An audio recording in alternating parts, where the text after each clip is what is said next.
নাটোরের বড়াই গ্রামে ১২ বছর আগে র্যাবের পরিচয় দিয়ে তুলে নিয়ে যাওয়া ৫ যুবকের সন্ধান আজও মেলেনি। প্রিয়জন হারানোর বেদনায় শোকে কাতর পরিবারগুলো। এত বছরেও মামলার তদন্ত শেষ করেনি পুলিশ। র্যাব বলছে তারাও জানে না কিছু।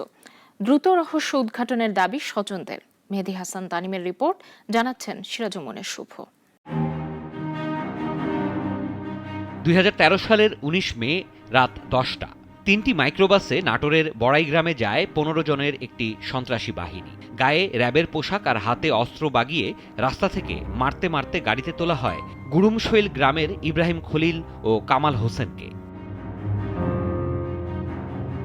পরে মহিষভাঙা গ্রামে গিয়ে র্যাব পরিচয় দিয়ে আটক করা হয় তৈয়ব আলীকে।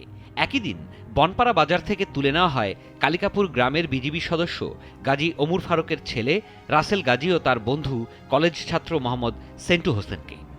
আমার বড় ভাই বিজিবিতে চাকরি করতো, ২০১৩ সালে নিখোঁজ হয়। ২০১৩ সাল থেকে এখন পর্যন্ত তার কোনো খোঁজ খবর নেই। এখন আমার এই চাউলটা যে এই জায়গাতেই থাকে, সরকার যেন দয়া করে আমার চাউলটা দিয়ে পাঠায়। আমার বৈশাখ মাসের দিন ধান কাটার মধ্যে আমরা সারাদিন ধান কাটছি। বিকালবেলা আমার বড় ভাই গা ঘষল দিয়ে খাই দেওয়া দোকানের দিক গেছে মোর বলে, তারপর থেকেই নিখোঁজ। আমরা আর খুঁজে পাইনি আর কি। পরে আমরা জানতে পারি যে রেপ পরিচয়, রেপেরা তুলে নিয়ে গেছে। পরদিন বড়াইগ্রাম থানায় অভিযোগ করেন স্বজনরা। তবে সেই থেকেই নিখোঁজ এই ৫ যুবক। আজও মামলার তদন্ত শেষ করতে পারেনি পুলিশ। র্যাব বলছে তারাও জানে না কিছু।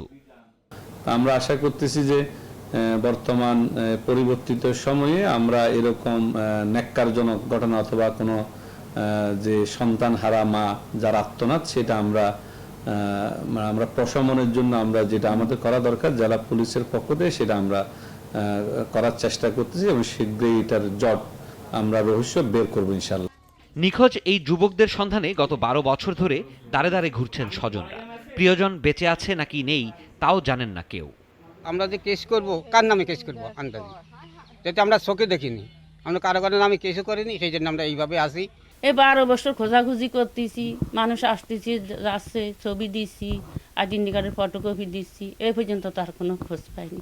মানবেতর দিন কাটছে পরিবারের সদস্যদের। দ্রুত গুম হওয়া ৫ যুবকের সন্ধান চান তারা, চান সরকারের সহযোগিতা। ১৪-১৫ বছর হলে অনেক কষ্ট পাইছি বাবার জন্য।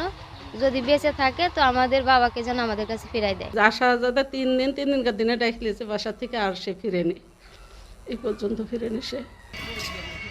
সিরাজুম মনির শুভ, নাগরিক।